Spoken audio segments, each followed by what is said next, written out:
Donald ટ્રમ્પની ઈરાનને વિનાશકારી deadline જોવા મળી છે, જ્યાં હોર્મુઝ ન ખોલ્યું તો પછી રાખ થઈ જશે પાવર પ્લાન્ટ. ડોનાલ્ડ ટ્રમ્પની ધમકી સામે ઈરાનનો પલટવાર જે છે તે ક્યાંક ને ક્યાંક જોવા મળ્યો હતો. આઈટી ઇન્ફ્રાસ્ટ્રક્ચર પર પણ એ હુમલો કરવાની ધમકી જે છે તે આપવામાં આવી છે. ટ્રમ્પનું નિશાન ઈરાનની આર્થિક કરોડરજ્જુ સમાન ઉર્જા ક્ષેત્રોને નષ્ટ કરવાનો છે. ટ્રમ્પે ધમકી આપી છે કે જો ડેડલાઇન પૂરી થશે તો અમેરિકા ઈરાનના તમામ મોટા પાવર પ્લાન્ટ્સ અને ઉર્જા ઠેકાણાઓને નેસ્તે નાબૂદ કરી નાખશે. હોર્મુઝનો માર્ગ વિશ્વના કુલ તેલ વેપારના 20% હિસ્સા માટે જવાબદાર છે.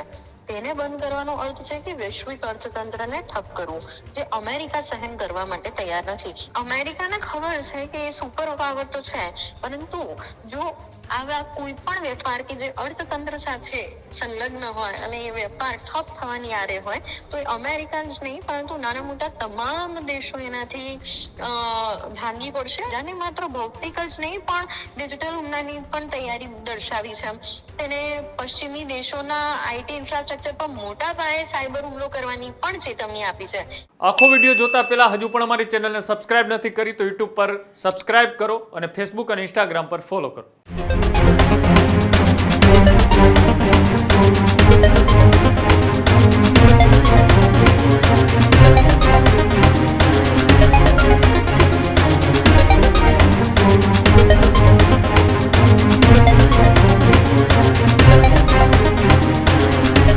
ડોનાલ્ડ ટ્રમ્પની ઈરાનને વિનાશકારી ડેડલાઇન જોવા મળી છે, જ્યાં હોર્મુઝ ન ખોલ્યું તો પછી રાખ થઈ જશે power plant.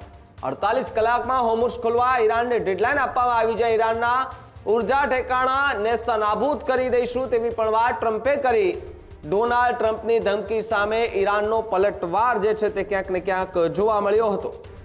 America ઇઝરાયલના water plant ઉડાવી દઈશું તેવી વાત એ કરતા જોવા મળ્યા હતા. તો બીજી તરફ જે પ્રમાણે દ્રશ્યો જોવા મળ્યા કે આઈટી ઇન્ફ્રાસ્ટ્રક્ચર પર પણ એ હુમલો કરવાની ધમકી જે છે તે આપવામાં આવી છે. એટલે કે ઈરાન ઇઝરાયલના યુદ્ધની અસર હવે અનેક દેશો પર જોવા મળી રહી છે. એ બધાની વચ્ચે હવે ધમકીનો દોર શરૂ થઈ ચૂક્યો છે. ડોનાલ્ડ ટ્રમ્પ કે જેમણે ધમકી આપી અને હોર્મુઝ ખોલવા માટેની વાત કરી કે જો ન હોર્મુઝ ખોલ્યું તો પછી જોયા જેવી થઈ જશે, તે પ્રકારની ધમકી આપતા ડોનાલ્ડ ટ્રમ્પ જોવા મળ્યા છે.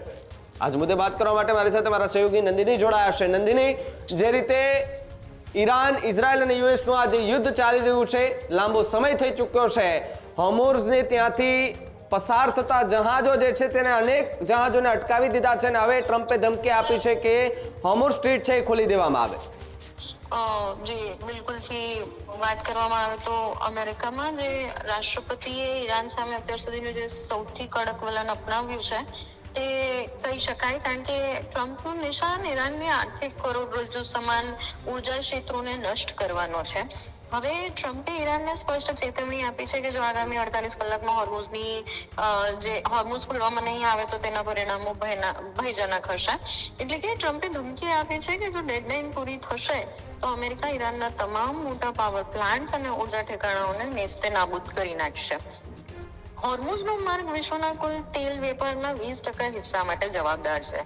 તેને બંધ કરવાનો અર્થ છે કે વૈશ્વિક અર્થતંત્રને ઠપ કરવું, જે અમેરિકા સહન કરવા માટે તૈયાર નથી. અને આ ફક્ત અમેરિકાની વાત નથી ભાવિક, આ સમગ્ર અન્ય જે આપણા પૃથ્વી પરના અલગ અલગ વિભાજનોમાં જે અલગ અલગ ખંડ છે તેમાં જે દેશો છે એ તમામ, એટલે કે એવું કહી શકાય કે 20% કરતા જે વધુનો ભાગ છે એ ત્યાંથી જ પસાર થઈને, એટલે કે સ્ટ્રેટ ઓફ હોર્મુઝથી જ પસાર થઈને વિવિધ દેશો સુધી પહોંચતો હોય છે.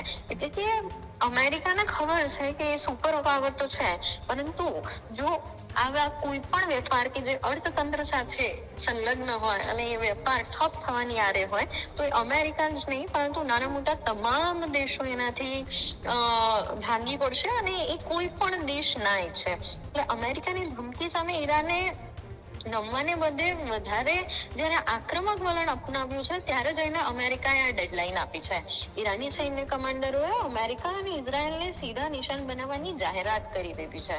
ઈરાને ધમકી આપી છે કે જો તેના પાવર પ્લાન્ટ્સ પર હુમલો થયો તો તે બદલામાં અમેરિકા અને ઇઝરાયલના વોટર પ્લાન્ટ્સ જે છે એ ઉડાવી દેવામાં આવશે. એટલે ઈરાને માત્ર ભૌતિક જ નહીં પણ ડિજિટલ હુમલાની પણ તૈયારી દર્શાવી છે.